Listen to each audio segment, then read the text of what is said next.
Olá pessoal, tudo bem? Sejam bem-vindos a mais uma aula da disciplina de Gerenciamento de Projetos de Software.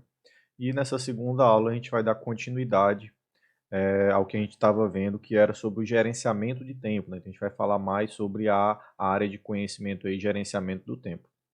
Então, como desafio na aula passada, eu deixei que vocês construíssem, né, a lista de atividades utilizando essa EAP aqui como modelo e eu pedi que vocês fizessem esse exercício, tá? Então agora a gente vai ver um exemplo de algumas atividades que foram definidas, né, a partir dos pacotes de trabalho, tá? Então essas caixinhas aqui, né, as mais no nível mais baixo, são os pacotes de trabalho, tá? E a partir dos pacotes de trabalho são definidas as atividades, tá certo? Então, aqui são alguns exemplos, né? Por exemplo, no pacote de trabalho 2.1, que é esse aqui, desenvolvimento da interface, nós temos aí como atividades codificar as alterações da interface, atualizar o servidor com nova versão do software, instalar as atualizações do software desenvolvido e liberar para teste. Então, isso aqui são alguns exemplos de atividades que estariam incluídas, né, dentro do pacote de trabalho e desenvolvimento da interface. Então, se você juntar o que é feito com essas atividades, ela deve ser completamente o que é esperado no pacote de trabalho. Tá? Então, tudo isso aqui, né, ao você juntar, tudo isso aqui deve dizer exatamente isso aqui, tá certo?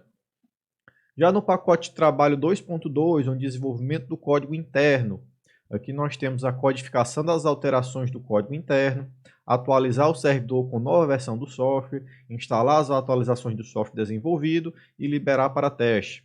Então, por exemplo, aqui em codificar as alterações do código interno, poderíamos descrever isso aqui de forma mais específica também, talvez criar outras atividades, vai depender da complexidade que é essa atividade, tá certo? Então, isso aí você vai fazendo de acordo com o projeto.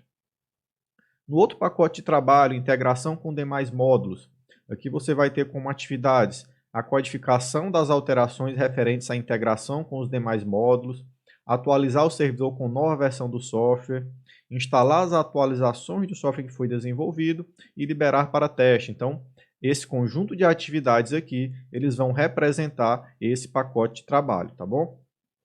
E no manual do usuário, o outro pacote de trabalho, você teria como atividades entrevistar a equipe de desenvolvimento, consultar a documentação técnica, escrever o manual do usuário e enviar o manual para aprovação. Então, seriam alguns exemplos de atividades que estariam dentro do pacote manual do usuário, do pacote de trabalho, tá?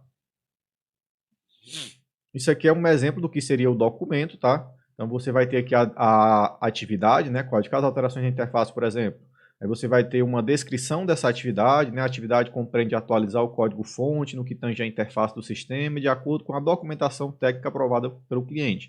Então, essa descrição, ela vai contextualizar, né, o leitor, onde essa atividade está inserida, né? E como ela deve ser executada. Então, a duração esperada dessa atividade é de 80 horas.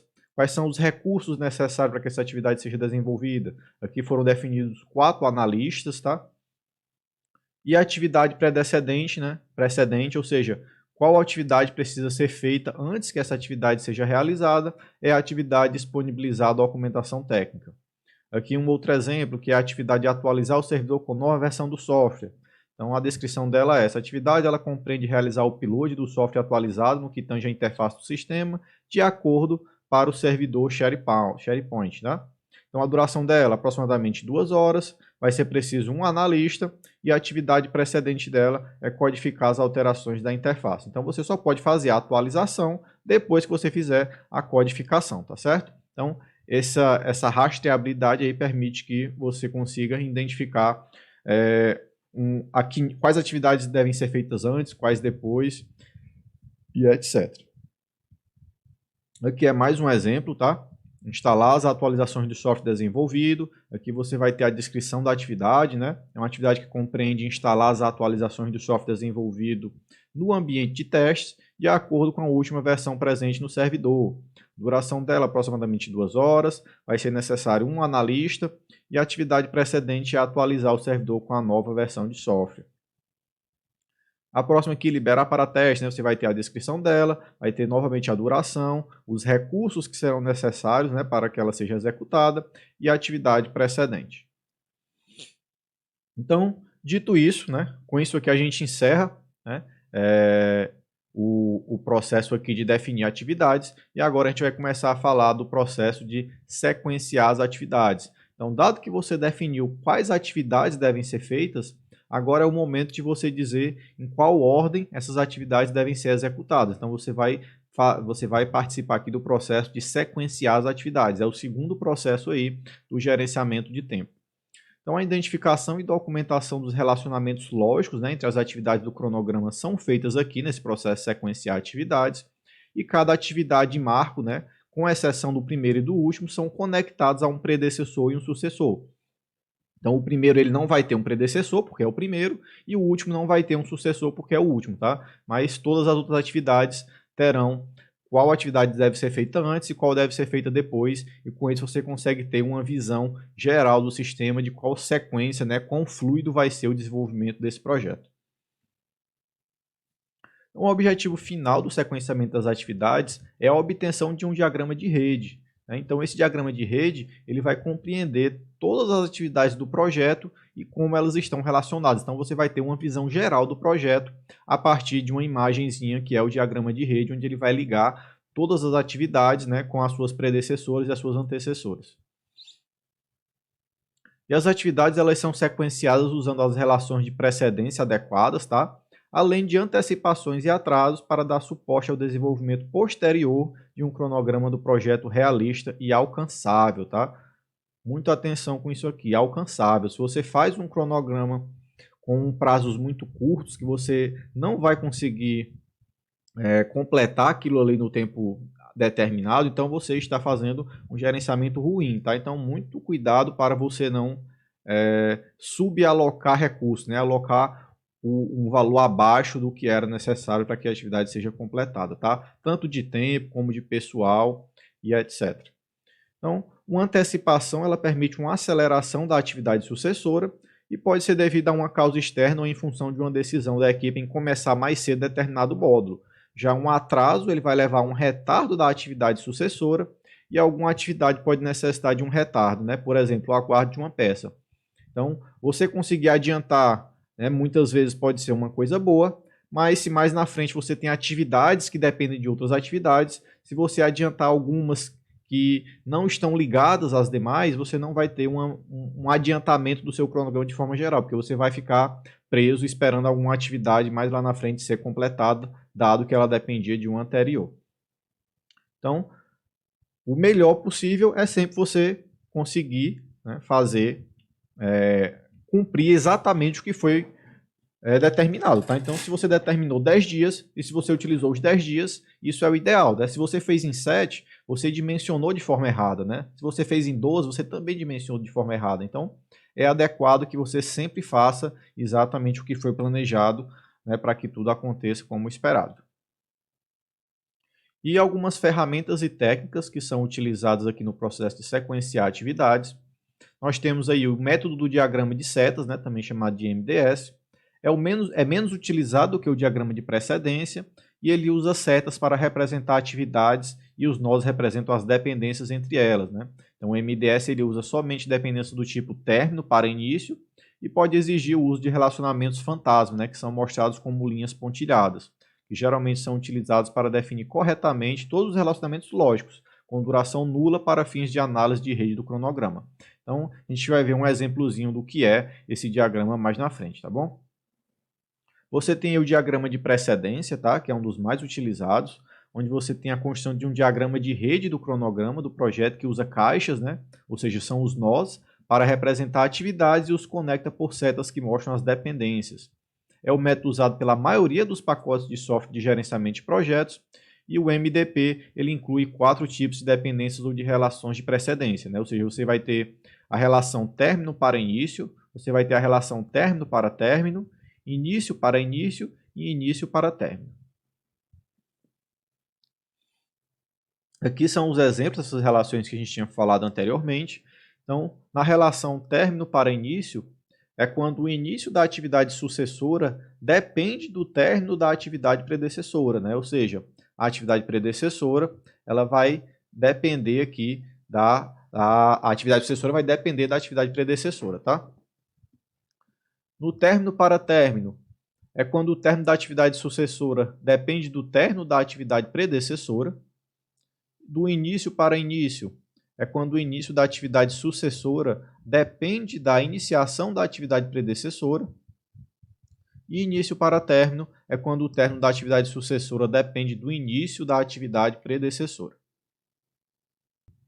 Então vamos tentar explicar um pouquinho melhor o que é cada um desses tipos aqui, tá? Então, no término para início, né, reparem que a atividade sucessora ela só vai poder começar quando a atividade antecessora terminar, ou seja, término para início. Eu só posso iniciar essa aqui quando a anterior a ela terminar, tá bom?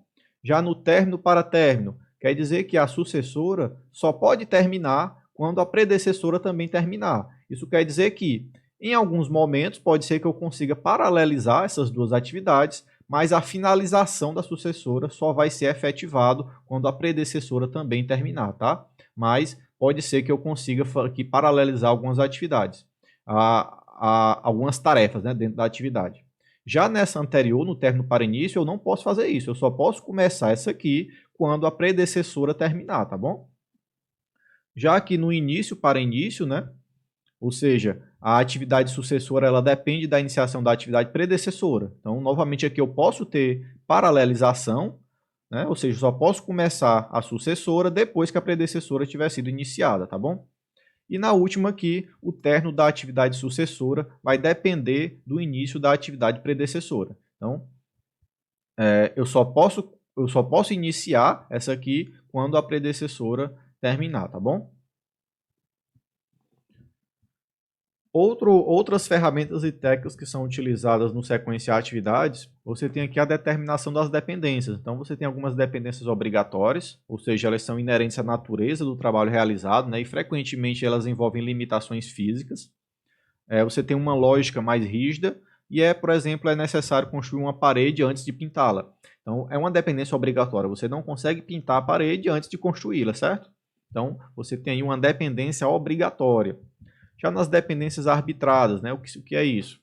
Elas são estabelecidas com base no conhecimento das melhores práticas dentro da área de aplicação ou em algum aspecto pouco usual do projeto, no qual se deseja uma sequência específica, mesmo que existam outras aceitáveis.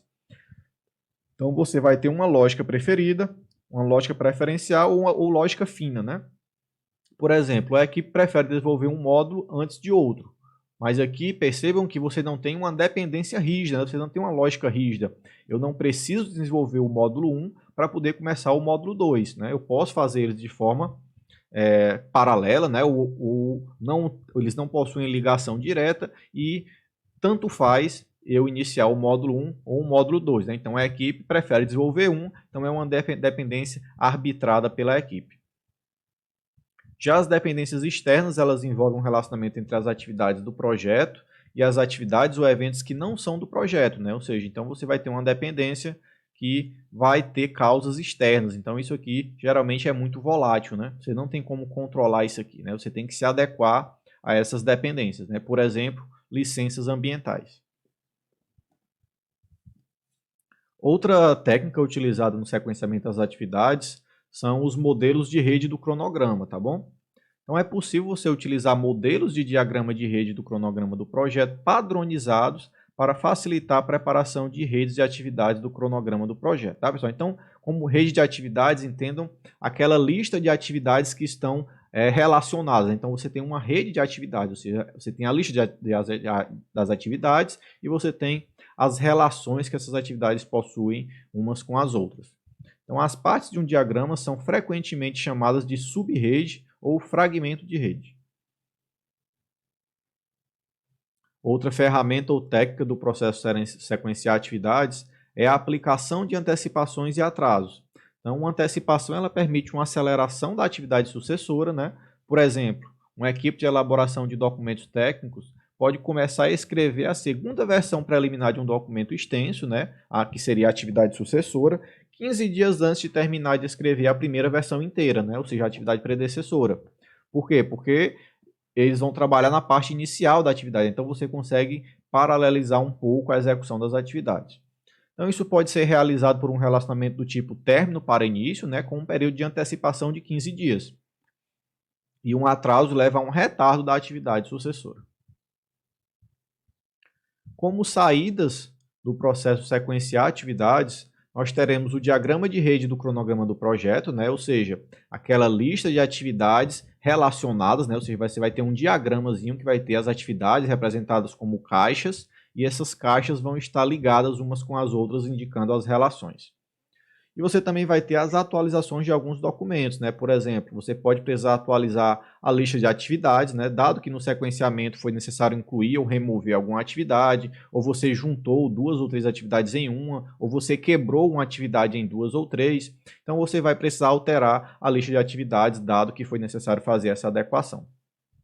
Você também pode ter uma atualização nos atributos das atividades e também vai ter uma atualização no registro de riscos, né? Dado que quando você começou a sequenciar, você conheceu um pouco mais do projeto e pode ser que tenha identificado novos riscos aí que não estavam presentes nas análises anteriores.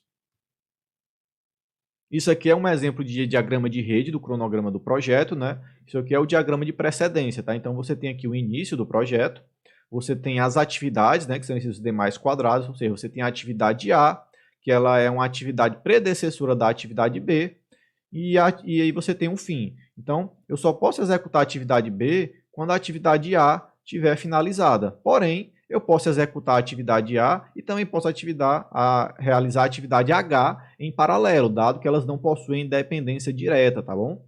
Então, com isso aqui você consegue definir muito bem como será feita a execução das atividades do seu projeto. Isso aqui é o diagrama de setas, tá? É bem parecido com o diagrama de precedência, mas aqui você tem setas e você tem também as relações fracas, né? Que são essas linhas pontilhadas, tá bom? Mas demais são bem parecidos os dois e você consegue ter uma visão geral aí das atividades e como elas devem ser realizadas, tá bom? Bem, pessoal, com isso a gente encerra aqui mais esse processo, tá? Que é o sequenciar atividades. E a gente continua aí na próxima aula falando um pouquinho mais do próximo processo aí do gerenciamento de tempo. Tá bom, pessoal? Obrigado, até a próxima e tchau, tchau.